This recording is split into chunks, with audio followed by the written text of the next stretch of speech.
কিভাবে স্ত্রীর সাথে মিলন করলে কন্যা সন্তান হয়।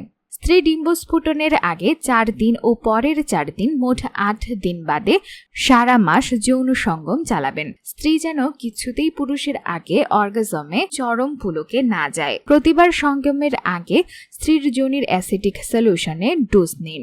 স্বামী বীর্যপাতের সময় তার লিঙ্গ যোনির ভেতরে প্রবেশ করাবেন না। স্বামী সঙ্গমের দিনগুলোতে দিনে হস্তমৈথুনের মাধ্যমে 2 থেকে 3 বার বীর্যপাত করে শুক্রের সংখ্যা কমিয়ে আনবে। বিজোড় দিনগুলোতে সেক্স করলে স্বাস্থ্যবান কন্যা সন্তান লাভ করা যায়। পুরুষেরা ডান দিকে মহিলাকে শুতে হবে এবং পুরুষকে ডান কাত হয়ে শুতে হবে, অর্থাৎ বাম নাসারন্ধ্রের শ্বাস চলার সঙ্গে কন্যা সন্তান হওয়ার একটি সম্পর্ক রয়েছে। নিরিবিলিতে সঙ্গম ঘটানো উচিত। স্ত্রী গর্ভবতী হলে এই নিয়ম আর পালনের প্রয়োজন নেই। সৃষ্টিকর্তার ওপর বিশ্বাস রাখুন, দেখবেন অবশ্যই আপনি কন্যা সন্তান পাবেন।